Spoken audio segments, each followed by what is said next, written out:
समय था।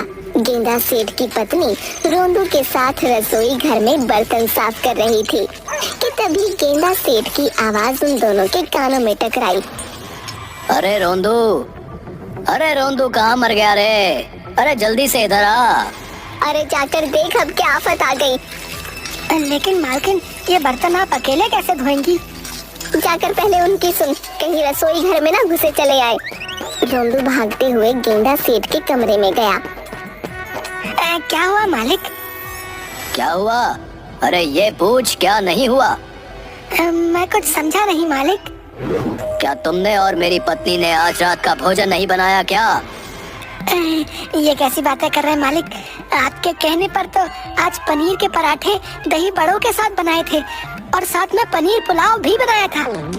अरे इतने स्वादिष्ट स्वादिष्ट पकवान बनाए और मुझे पता भी नहीं। जल्दी जल्दी जाओ और मेरी पत्नी से कहो कि मुझे बहुत भूख लगी है। वो क्या है ना, दोपहर का भूखा हूँ। ये कैसी बातें कर रहे हैं आप? अभी कुछ देर पहले ही तो आपने पेट भरकर भोजन किया है। मैं और मालकिन रसोई घर में भोजन की प्लेटें ही तो साफ कर रहे हैं। क्या मैंने भोजन कर लिया? हाँ मालिक, आपने अभी अभी कुछ देर पहले ही तो पेट भरकर खाना खाया है।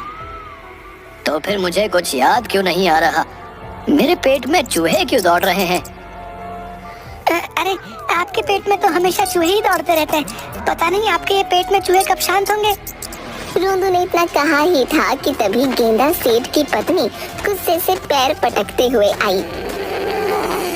इनके पेट के चूहों को किसी दिन बहुत सारी नींद की दवाई दे दूंगी। उस दिन इनकी भूख हमेशा के लिए खत्म हो जाएगी। ये कैसी बातें कर रही हो तुम? तुम तो मेरी पत्नी हो। क्या तुम नहीं जानती, अगर मेरे पेट के चूहे शांत हो गए तो मैं स्वर्ग सिधार जाऊंगा और तुम विधवा हो जाओगी। मुझे नहीं पता तुम्हें स्वर्ग मिलेगा कि नरक, लेकिन मुझे पूरा विश्वास है कि तुम्हें वहाँ से भी धक्के देके बाहर निकाल दिया जाएगा, क्योंकि तुम वहाँ पे भी किसी को खाने तो दोगे नहीं। अब जाकर सो जाओ, खाना खत्म हो गया और राशन पानी भी खत्म हो गया है। अब तुम्हें खाना कल दोपहर में मिलेगा। अपनी पत्नी की बात सुनकर गेंदा सेठ चुपचाप लेट गया, मगर वो भूख से सारी रात करवटें बदलता रहा। अरे अब क्या करूं भला? भूखे पेट किसी को नींद आती है क्या? समय देखता हूँ कितना हुआ है। गेंदा सेठ घड़ी पर समय देखने लगा। सुबह के 5 बज गए। मेरी पत्नी भी सो रही है। मुझे रसोई घर जाना चाहिए। रात का कुछ ना कुछ खाना जरूर रखा होगा, उससे ही कुछ भला हो जाएगा। गेंदा सेठ दबे पांव रसोई घर में गया।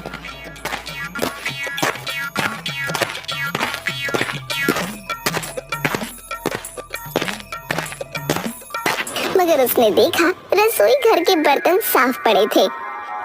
इसका मतलब मेरी पत्नी सही कह रही थी, राशन पानी भी खत्म हो गया है। अब मैं क्या करूं? मुझे तो बहुत तेज भूख लगी है। अब एक काम करता हूं, बाहर जाकर कुछ जुगाड़ पानी करता हूं।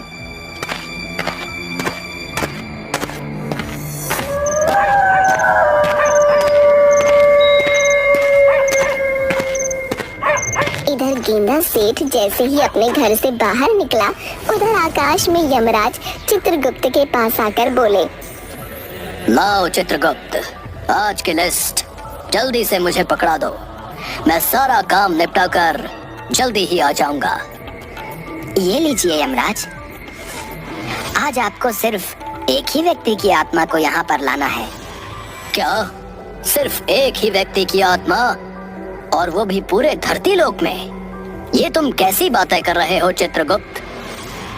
ये एक व्यक्ति लाखों लोगों पर भारी है यमराज।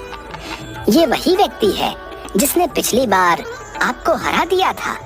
चित्रगुप्त की बात सुनकर यमराज लिस्ट में लिखा हुआ नाम गौर से देखते हुए बोले, ये तो गेंदा सेठ है। पिछली बार इसने मुझे मूर्ख बना दिया था, मगर इसकी आयु तो एक साधु की वजह से 50 वर्ष बढ़ा दी गई थी। हाँ, लेकिन उस दिन के बाद से इसने लोगों का जीना हराम कर दिया, इसीलिए इसकी आयु 50 वर्ष घटा दी गई है। चिंता मत करो चित्रगुप्त, मुझे गेंदा सेठ से अपना पुराना बदला चुकाना है। ज्यादा बातें मत करिए यमराज, फिर से आपको समझ रहा हूँ। कहीं उसकी बातों में मत आ जाना और उसके खाने के चैलेंज को स्वीकार मत कर लेना, नहीं तो आप हार जाओगे। यमराज चित्रगुप्त की बात का जवाब दिए बगैर अपने भैंसे पर बैठकर सीधे पृथ्वी की ओर चल दिए। यमराज का भैंसा यमराज से बोला, यमराज जी, पिछली बार गेंदा सेठ ने आपका जो अपमान किया था, मुझे बहुत बुरा लगा था। मुझे लगा था कि वो इतना नहीं खा पाएगा, मगर पता नहीं उसके पेट के अंदर से खाना आखिर जाता कहाँ है। ये एक शोध का विषय है, मैं कुछ समझा नहीं। यमराज, आप तो जानते ही हैं कि मेरी खुराक कितनी है। मुझे पूरा विश्वास है कि मैं गेंदा सेठ को हरा दूंगा। याद है आपको, पिछली बार मैं सारे देवताओं और अप्सराओं का भोजन चट कर गया था और कैसी खलबली मच गई थी। भैंसे की बात सुनकर यमराज गहरी सोच में पड़ गए। अचानक यमराज के होठों पर रहस्यमयी मुस्कुराहट आ गई। तुमने सही कहा मेरे भैंसे, मैं तो भूल ही गया कि तुम एक जादुई भैंसे भी हो। तुम्हारा मुकाबला तो कोई कर ही नहीं सकता। फिर उस गेंदा सेठ की क्या औकात है? इस बार मैं उसकी आत्मा खींचने से पहले उसे हराऊंगा, उसके बाद उसे ले जाकर सीधे नर्क में फेंक दूंगा। इधर गेंदा भूख से बेहाल अनजान दिशा की ओर चला जा रहा था। तभी उसके कानों में एक व्यक्ति की आवाज टकराई। अरे भैया, इतनी सुबह सुबह कहाँ आ रहे हो तुम? उससे आगे तो जंगल है भैया। गेंदा सेठ उस व्यक्ति की ओर पलटकर बोला कि मुझे बहुत भूख लगी है और भूख में मुझे कुछ पता नहीं रहता कि मेरे कदम कहाँ चले जाते हैं। सिर्फ इतना जानता हूँ कि जहाँ भोजन होता है मेरे कदम स्वयं वहाँ चले जाते हैं।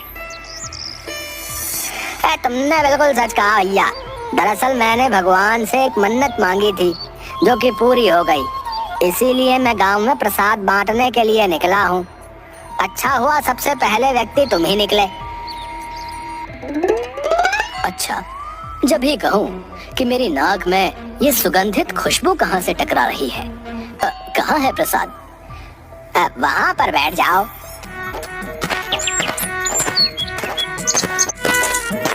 उस व्यक्ति ने गर्मा गर्म पूरी और आलू की सब्जी गेंदा सेठ के सामने परोस दी। अरे वाह वाह वाह, सुबह सुबह ही देसी घी की पूरी और मेरी मनपसंद आलू की सब्जी। आज तो मजा आ गया।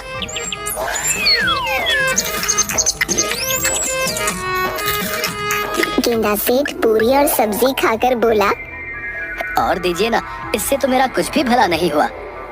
हाँ हाँ, क्यों नहीं, ये लो।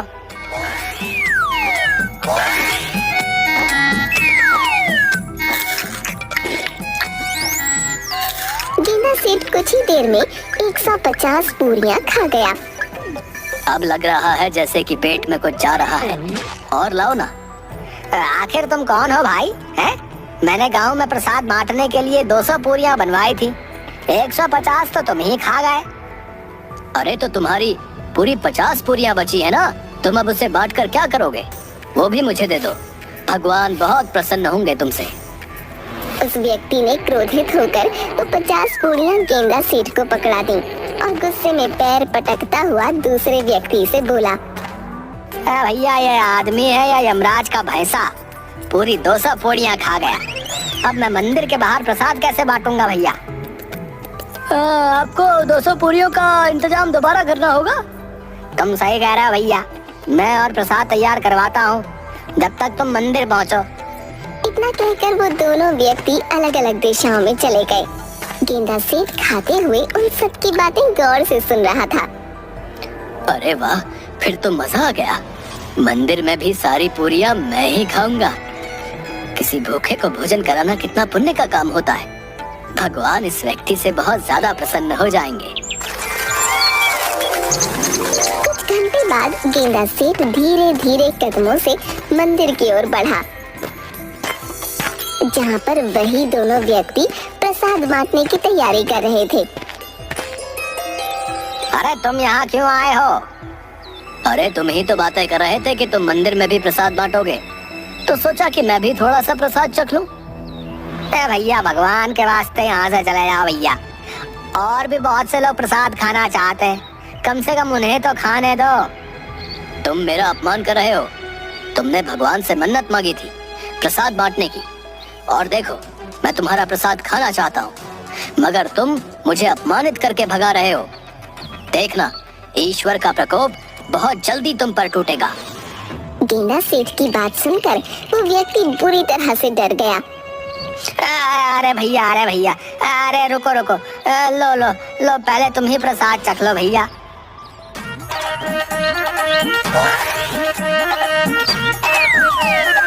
गेंदा सेठ चखने के नाम पर सारी पूड़ियाँ खाते हुए बोला, क्या बस इतना ही चखने को दोगे? थोड़ी और पूरियां लाओ। भैया, तू इंसान है या यमराज का भैंसा है? हे ईश्वर, आखिर तू इसे अपने पास क्यों नहीं बुलाता? अरे इतने सारे अच्छे इंसानों की यमराज आत्मा खींच कर ले जाते हैं, इसकी आत्मा क्यों नहीं खींच ले जाते? उस व्यक्ति ने इतना कहा ही था कि तभी भैंसे पर सवार होकर यमराज हंसते हुए वहां पहुंच गए। यमराज को देखकर वो व्यक्ति बुरी तरह से डर गया। अभी तुम्हारा समय नहीं आया है। मैं तो इस गेंदा सेठ की आत्मा को ले जाकर नर्क में डालने वाला हूँ। यमराज की बात सुनकर गेंदा सेठ अंदर से बुरी तरह से डर गया, मगर अचानक उसे कुछ याद आ गया। यमराज जी, आप शायद भूल रहे हैं मेरी आयु 50 वर्ष बढ़ा दी गई है। हाँ, एक साधु की प्रार्थना से तुम्हारी आयु 50 वर्ष बढ़ा दी गई थी, मगर तुमने उस दिन के बाद इतने लोगों का खाना हराम कर दिया, इसीलिए तुम्हारी आयु फिर से घटा दी गई है। अब तुम्हारा समय आ गया है। मेरा तुमसे वादा है, नर्क में मैं तुम्हें खाने को तरसा दूंगा। तभी यमराज का भैंसा यमराज से बोला, रुक जाइए यमराज जी, शायद आप भूल रहे हैं हम दोनों में क्या बातचीत हुई थी। पहले अपने अपमान का बदला लीजिए, उसके बाद इसकी आत्मा इसके शरीर से खींचकर नर्क में डाल दीजिए। तुमने सही कहा, मैं तो भूल ही गया कि मुझे इससे अपना बदला भी चुकाना है। कैसा बदला यमराज जी? मैंने आपका क्या बिगाड़ा है? तुम्हारा और मेरे भैंसे का एक मुकाबला होगा, खाने का मुकाबला। उस मुकाबले में मेरा भैंसा जीतेगा, उसके बाद मैं तुम्हारी आत्मा तुम्हारे शरीर से खींच लूंगा। यमराज की बात सुनकर गेंदा सेठ के मुंह में पानी आ गया और उसके दिमाग में एक योजना भी आ गई। मैं आपकी इस प्रतियोगिता में एक शर्त पर भाग लेने के लिए तैयार हूँ। कौन सी शर्त? आपको मेरी आयु 100 वर्ष बढ़ानी पड़ेगी। ये मेरा काम नहीं बल्कि भगवान का काम है। ठीक है, अगर भोजन करके ही मेरी किस्मत में मरना लिखा है तो यही सही। कम से कम मरने से पहले पेट भरकर भोजन तो कर सकूंगा। कुछ ही देर में मुकाबला शुरू हो गया। गेंदा सेठ के सामने उसके सारे पसंदीदा व्यंजन रखे हुए थे। गेंदा सेठ और यमराज का भैंसा भोजन पर टूट पड़े।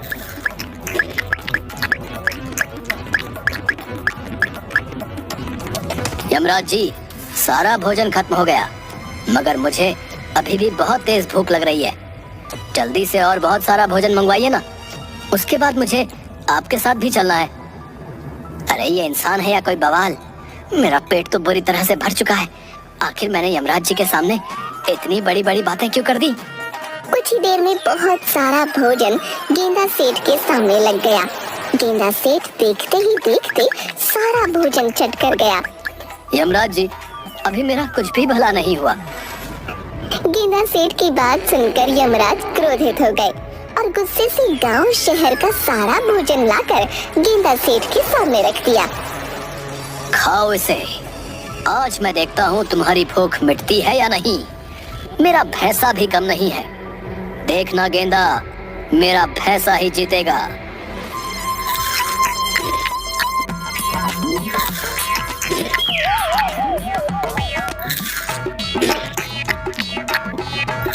मगर गेंदा सेठ वह भोजन भी चट कर गया। और भोजन लाओ यमराज जी, अभी मुझे और भूख लग रही है। मेरे पेट में चूहे दौड़ रहे हैं।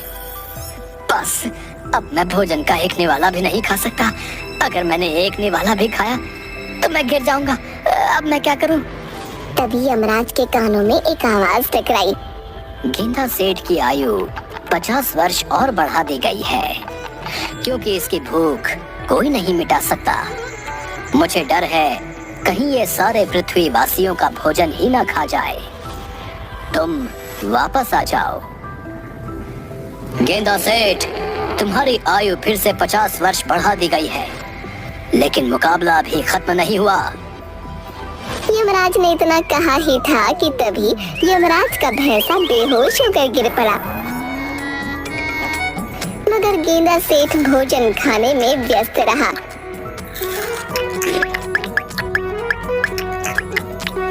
यमराज जी, अब तो मेरी आयु 50 वर्ष और बढ़ा दी गई है। मेरी भूख शांत नहीं हुई।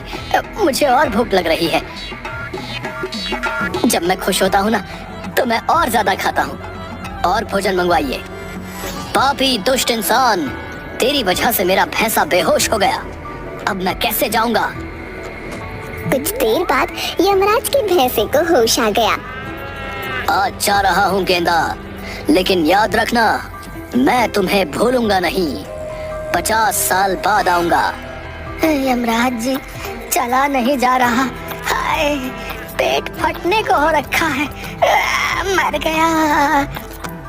मुकाबले के लिए बहुत उतावले थे ना। अब आई अक्ल ठिकाने।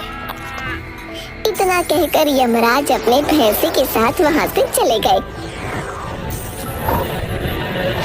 गेंदा सेठ मुस्कुराते हुए अपने घर आ गया।